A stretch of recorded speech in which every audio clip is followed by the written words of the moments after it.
Mada ambayo tutapenda kupitia pamoja ni baadhi ya raqaiq katika mlango wa vilainishi vya moyo ni halawatul iman wa ladhatul ta'a, utamu wa iman na ladha ya utiifu wa Allah subhanahu wa ta'ala. Na asli ni kijirisala kidogo sana ambacho amekiandika Sheikh Ibrahim ibn Abdullah al-Masru' hafidhahullah ta'ala. بدأ حفظه الله فقال: الحمد لله رب العالمين والصلاة والسلام على خاتم النبيين والمرسلين، وأشهد أن لا إله إلا الله وحده لا شريك له، وأشهد أن محمدا عبده ورسوله، أما بعد. فقال الله عز وجل: أنا سمع الله أليتكوكنا ليبتكوف رب العزة والجلال، فمن اتبع هداي فلا يضل ولا يشقى. yule ambaye atakayefuata uongofu wake Allah subhanahu wa ta'ala, atakayefanya maisha yake yeye mfumo mzima akiutoa katika kitabu chake Allah subhanahu wa ta'ala. Allah ametoa ahadi akasema kwamba fala yadhillu wala yashqa, kamwe hatopotea katika maisha yake ya hapa dunia na wala hatopata dhiki katika yale anayosubiri mbele yake Allah subhanahu wa ta'ala, na hata yale mazito atakayopata duniani Mwenyezi Mungu atamwekea taisir na wepesi ndani yake. Hiyo ni ahadi ambayo Allah ametoa. Tunaposoma maneno ya Allah kama hayo, tujiulize haraka haraka, Allah kisha ahidi ya kwamba atakayefuata mwongozo wangu mimi bila shaka hatopata dhiki wala hatopata upotofu hapa duniani kutokamana na yale ambayo ndani yake hupatikana manufaa. Jiulize swali, mfumo wako wa maisha, mfumo wangu wa maisha unaambatana na kitabu cha Allah? Hilo ndio swali la kwanza tujiulize. Takaffala Allah liman iltazama manhajahu an yamnahahu alhayata as-sa'ida. Allah amechukua garanti. Allah akachukua garanti ya kwamba yule atakayelazimiana na mwongozo wake, atakayelazimiana na njia yake yeye, Allah atamzawadia maisha yenye kuwa na furaha. Leo hii watu wengi tunasema kwamba nataka nifaulu maishani mwangu, nataka furaha maishani mwangu, lakini tutazame kiuhakika hii furaha tunayozungumzia ni furaha anayokusudia Allah subhanahu wa ta'ala, wayuaminahu min al-khawf wal-jaz'i wal-hazan fi dunya. Allah amechukua garanti. Allah ambaye alizungumza kwamba inna Allah la yukhlifu al-mi'ad, Allah haendi kinyume na promise aliyoifanya, Allah haendi kinyume na ahadi yake. Akaahidi ya kwamba atampa usalama na amani kutokamana na hofu, kutokamana na wasiwasi na kutokamana na uchungu na huzuni anazipata hapa duniani. Utapata mambo yanakupa uzito, mambo ambayo yatakayokuuma kweli kweli, lakini kutokamana na jinsi wewe unashika njia ya Allah, Mwenyezi Mungu aliahidi ya kwamba atakuwekea amani na utulivu na usalama ndani ya hayo mtihani ambayo utakayopitia ndani. Wa yamnahu al-'aishata al-mali'ata bis-sakinati wal-itmi'nan. Na Allah amechukua garanti ya kwamba tukifuata njia yake, tukafuata mfumo anaotaka tuutembelee, Allah atatuzawadia maisha yaliyojaa ndani yake utulivu, ndani yake usalama, ndani yake mtu akawa na utulivu wa nafsi na mwili na akili. Hii ni ahadi Allah subhanahu wa ta'ala kaitoa. فالسعادة الحقيقية ليست في الغنى ورخاء العيش ووفرة النعيم الدنيوي. Ndugu zangu, hili jambo akili zetu zinalikubali, wallahi na nyoyo zetu zinalikiri ya kwamba furaha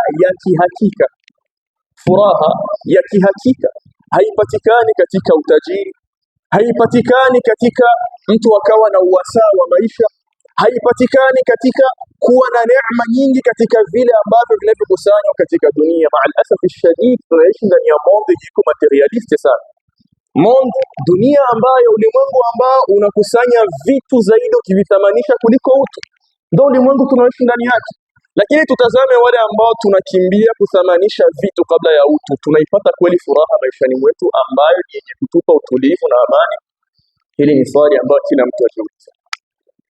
Wa innama as-sa'adatu fi as-sayri ala manhaji Allah ta'ala. Na hakika Furaha ya kikweli inapatikana katika nini? Katika kuitembelea mwongozo wa Allah subhanahu wa ta'ala. Qala ash-sha'ir walastu ara as-sa'adata jam'a mali walakin at-taqiyya huwa as-sa'id wa taqwa Allah zadu dhakhri wa taqwa Allah khayru zadi dhukhra wa 'inda Allah lil-atqiya'i masjid. Asema mmoja katika wema waliotangulia kwamba walastu ara as-sa'adata jam'a mali, mimi sionelei ya kwamba furaha ya kikweli inapatikana kwenye kukusanya mali. Leo hii tuna lugha ya mjini, haijalishi lazima na mimi toboe kama wengine, haijalishi. Hadi niliwahi kumsikia mtu anasema hivi, maisha ya kileo hamna cha halali na haramu, hivi tunakusanya afu Mungu atachukua kombe na mashehe watizamaji halali na haramu. Wallahi nilisikia mtu anasema maneno haya. Huu ndio uhalisia wa maisha tunashinda yake. Walastu ara as-sa'adata jam'a mali, mimi sionelei ya kwamba utulivu na furaha ya kikweli na kufaulu ni kukusanya mali kwa wingi. Ndio jinsi dunia inatuonyesha. Walakinna at-taqiyya huwa as-sa'id, lakini yule ambaye aliyejipamba na vazi la uchamungu. Na ustazi wangu Sufyan, Allah kuhifadhi, kazungumzia kwa upana kuonyesha hali za wachamungu wa kabla na hali zetu sisi. Walipata furaha maishani mwao kwa sababu waliziambatanisha nafsi zao na Mola wao Rabbul Izzati wal Jalal. Wataqwa Allahi khayru zadi dhukhra, na kumcha Allah ndiyo limbikizo la mtu kujiandalia kwa ajili ya safari ya kuelekea kwa Allah. Wa 'inda Allahi lil-atqiya'i mazid, na kwa Allah subhanahu wa ta'ala wale ambao walimcha katika maisha yao ya hapa duniani watakutana na khairi na fadhila na malipo makubwa sana yaliyozidishwa mbele yake Allah subhanahu wa ta'ala. Ja'alana Allahu min al-atqiya, kama Allah tukie miongoni mwa wachamungu. فقال الشيخ وما يعيشه كثير من الناس من قلق وهم وأمراض نفسية وعصبية وأرق في النوم ما هو إلا نتيجة طبيعية للبعد عن منهج الله والتعلق بغير الله. والله لازم زمان الركوعات haya tunayoona katika maisha yetu ya kileo, wengi katika wanadamu stress, kila mtu analia leo ni stress, yani ziki zenye mtu anapata kutokamana na matatizo yanayokusa kwa wakati huu kwenye present yake. Wa amradhi nafsiya, maradhi ya nafsi, pressure zinapanda. Unashangaa mtu pumzi anakuambia bana ninakuwa nakosa pumzi. Mara nyingi ukimtizama utagundua kwamba kuna baadhi ya sababu zinapelekea. Mtu anakuambia nakuwa na uzito wa kupumua. Wakati fulani sio tu matatizo yenye yako fiziolojike, matatizo ya mwili eti ni ya kidaktari. Kuna mambo mengine yamepelekea hayo. Wa araqin fi nawmi, kitu ambacho wanakiita insomnia, kukosa usingizi. Kuna mtu anakuambia bwana mimi nina muda sipatagi tena usingizi usiku. Watu wako hivi. Kuna mtu anakuambia mimi nina wiki nzima ninalala ni saa moja masaa mawili. Wallahi kuna watu wako hivyo. Kwa nini watu wanapata haya maradhi? Ma huwa illa natijatan tabi'iyatan lilbu'di an manhajillah, haikuwa isipokuwa ni matokeo ya kikubaliana yani ni matokeo na ni resulta ya watu kuwa mbali na Allah subhanahu wa ta'ala. Tukichunguze kwa nini tunakosa utulivu ndani ya nafsi zetu, tutagundua ya kwamba tumekurubisha ukaribu sana na viumbe tukajiweka mbali na yeye ambaye ni Mola wa viumbe Rabbul Izzati wal Jalal. Qala Ibn Qayyim rahimahullah, na kitabu chake Al-Wabil As-Sayyib, kitabu ambacho tunachokihusia wanafunzi tulabul ilm wenzangu, tusidikosi vitabu kama hivi ndani ya maktabati zetu. Ibn Qayyim amesema maneno haya, al-humum wal ahzan, ambayo kwenye lugha ya Kiswahili wote tunasema ni stress, lakini kwa lugha ya Kiarabu kuna tofauti ya haya maneno. Anasema al-humum inatokamana na ghammun, yani ni stress mtu anaipata sawa na matatizo yanayomkuta muda huyu. Wal humum, na hii pia kwa Kiswahili tunasema simanzi, stress ambayo mtu anaipata kutokamana na vile anavyovifikiria kwenye future yake. Wal ahzan, na hii tunasema ni huzuni, ni stress mtu anaipata kutokamana na yale yaliyopita kwenye past yake. Huyo ndio utajiri wa lugha ya Kiarabu. Wadhiqu, na kutokamana na jambo lingine la mtu kufunga kwa moyo wake, kifua kinabana. Mtu anakuwa anakuambia nasikiaga hapa katikati ya kifua panajifinya. Haya mambo ambayo tunayazungumza ya ikhwa, uqubatun ajilatun wa narun dunyawiyya, ni adhabu za hapa duniani ambazo Allah subhanahu wa ta'ala anawapa waja wake ambao wamejiweka mbali na Allah subhanahu wa ta'ala. Allah tunamwomba usalama na afya kutokana na maradhi haya. Wal-iqbalu ala Allah wal-inabatu ilayhi, watu kumwelekea Allah na kutubia kwa Allah, waridha bihi, na kumridhia Allah subhanahu wa ta'ala, wamtilau alqalbi min mahabbatihi, na kujaza moyo na mapenzi ya Allah subhanahu wa ta'ala, walahju bidhikrihi, na watu wakawa ni wenye wanakithirisha, wakawa wanazamilia sana kumkumbuka Allah subhanahu wa ta'ala, walfarahu wassururu, na furaha na utulivu, wallahi havipatikani isipokuwa ni bimaarifatihi, kwa kumjua Allah subhanahu. Thawabun ajilun wa jannatun wa aishun la nisbata liishi almuluki albatta. Haya mambo ambayo yanazungumzwa ni malipo ambayo Allah anawapa wale wanaomtambua na kumfuata yeye Allah subhanahu wa ta'ala, ambayo hauwezi ukapima kwenye furaha za wafalme na wale ambao wanaomiliki vingi duniani. Abadan, hawawezi kukutanisha sasa. Haya ni maneno yake Ibn Qayyim rahimahullah ta'ala. Akazungumza akasema, فالسير على منهج الله تعالى والإقبال عليه يؤدي إلى ثمرات عاجلة. watu kumwelekea Allah na watu kuchukua njia ya Allah, watu kumwelekea Mwenyezi Mungu kama anapenda na kuridhia, kuna matunda mengi sana hapa duniani. Wa minahin kathiratin yamnahuha Allah li'abdihi almu'min, na kuna vipao vingi sana Mwenyezi Mungu anampa mja wake muumini. Wa min a'zami hadhihi thamarat, mtu anajiuliza sasa ni matunda gani nitayapata katika kumwelekea Allah? Katika matunda haya mtu atakayoyapata kwa kumwelekea Allah ndiyo mada yetu, halawatul imani wa ladhatu ta'a. Allah anakupa zawadi, unakuwa na utamu wa imani, na unapomtii Allah unahisi ladha. Ibada tofauti leo, tuulizane haraka haraka, tumeswaumu muda huu, Allah tunamwomba awakubalie wale ambao wametekeleza ibada ya saumu katika wakati huu, na yale ambayo tumeshakosea Rabbi tunakuomba tusamehe. Tujiulize haraka haraka, as-sawm naw'un min at-ta'at. Saumu ni aina miongoni mwa vile ambavyo watu wanamtii Allah subhanahu wa ta'ala. Je, tunahisi utamu wa kusaumu au tunahisi kana kwamba tunalazimika tutusaumu? Hili ni swali nijiulize mimi na wewe. Tunapata raha katika kudumu au katika kuwa ndani ya ibada hii? Tunahisi utulivu au akili yetu iko natuambia mara kwa mara, bwana wafanye wamalize inadwa nikapige zangu usingizi, muda wa kufuturu ufike nimalizane nalo. Saumu kwetu ni adhabu au saumu kwetu ni raha? Wallahi tujiulize haya maswali. ففي الصحيحين عن رسول الله صلى الله عليه وسلم, kutoka kwenye Bukhari na Muslim, mtume wetu Muhammad sallallahu alayhi wasallam alisema, thalathun man kunna fihi wajada halawata al-iman. Mambo matatu yule ambaye atakayezawadiwa na Allah yakapatikana kwake yeye ataupata utamu wa imani. Mambo matatu ni mambo gani hayo?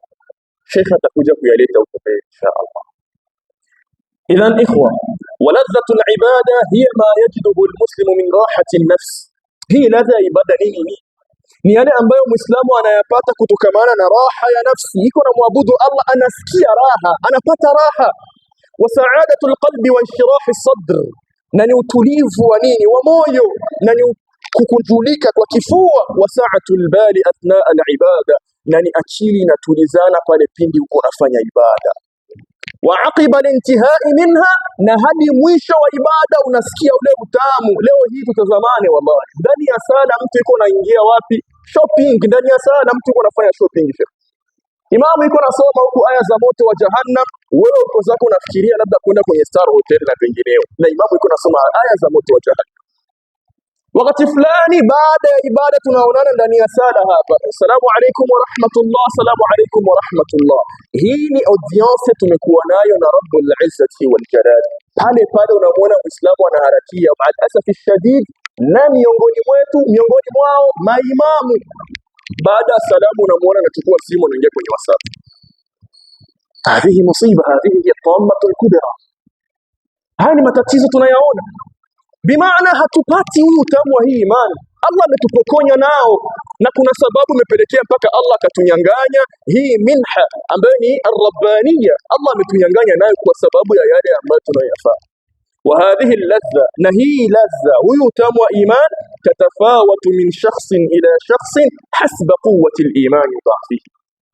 Na huyu utamu wa iman unatofautiana kwa mtu kwa mwingine kutokamana na nguvu ya imani yake na udhaifu au udhaifu wa imani yake. Yule ambaye imani yake ni ya juu zaidi anahisi utamu zaidi. Yule ambaye imani yake iko chini anahisi utamu wa chini ya yule mwingine. وهذه اللذة تحصل بحصول أسبابها وتزول بنزول أو بزوال أسبابها. Na huyu utamu wa iman lazima tuelewe ya kwamba unapatikana kwa kupatikana sababu zake na unakosekana kwa kukosekana sababu zake. Idhan ya ikhwata kiram, ni zipi hizo sababu ambazo zinazopelekea mpaka mtu awe mwenye kupata utamu wa imani, au ni zipi hizo sababu ambazo zinazopelekea kukosekana kwake kunakosekana kupatikana kwa utamu wa imani? Mtume wetu Muhammad sallallahu alayhi wasallam katika maisha yake alikuwa akimwambia muadhin wake muda unapokuwa umefikia wasala, madha kana yaqul, arihna bisalati ya Bilal, tupe raha kwa hiyo sala ewe Bilal, tuletee tupate utulivu na amani kwenye hiyo sala ewe Bilal. Lakini ma'al asafi shadid, hali yetu sisi ni kana kwamba tunamwambiaga muadhin arihna anha ya muadhin, bana tunakuomba utupe utulivu kutokamana na kutuondoshea nayo. Yani sala kwetu ni mzigo, sio sehemu ya mtu kutulizana na kuondosha stress, kinyume na kisi hali ilivyokuwa ya salaf Mtume wetu Muhammad sallallahu alayhi wasallam ilivyokuwa.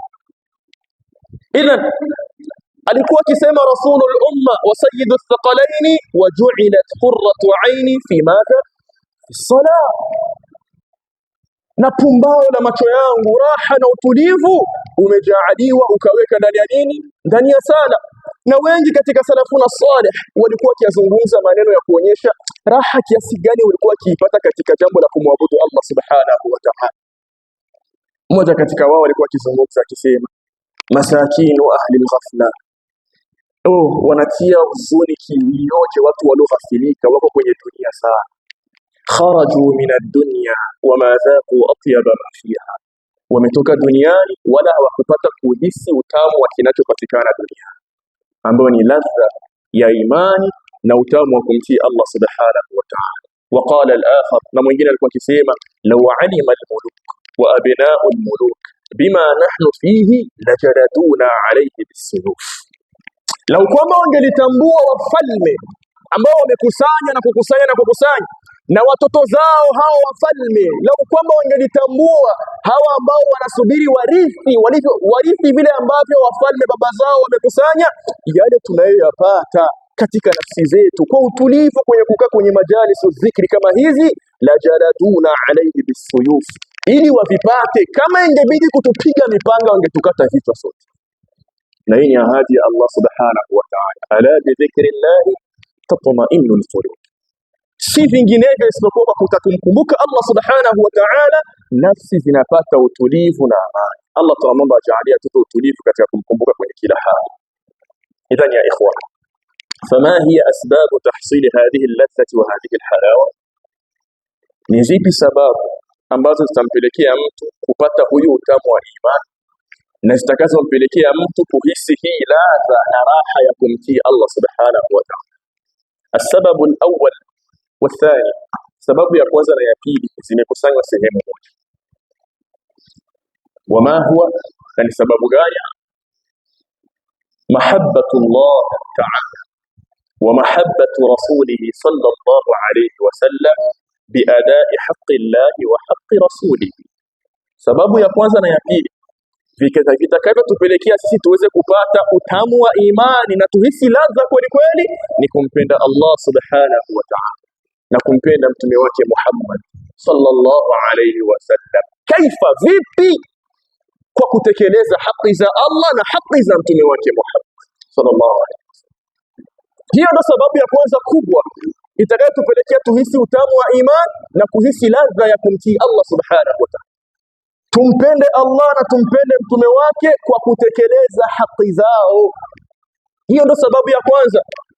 Imepatikana wapi? Kwenye hadithi ambayo tulizungumza, tutasema tutaileta baadaye, inayopatikana ndani ya sahihaini ya kwamba mtume wetu Muhammadun sallallahu alayhi wasallam alisema thalathun, mambo matatu, man kunna fihi, yule ambaye haya mambo yatapatikana kwake, wa nasallallahu an yaj'alana minhum, Allah tuke miongoni mwa wale ambao watakaoyapata mambo haya, wajada halawata al-iman, mtu huyo atapata utamu wa iman. Jambo la kwanza kataja rasulul umma an yakuna Allah wa rasuluhu ahabba ilayhi mimma siwahu.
Muislamu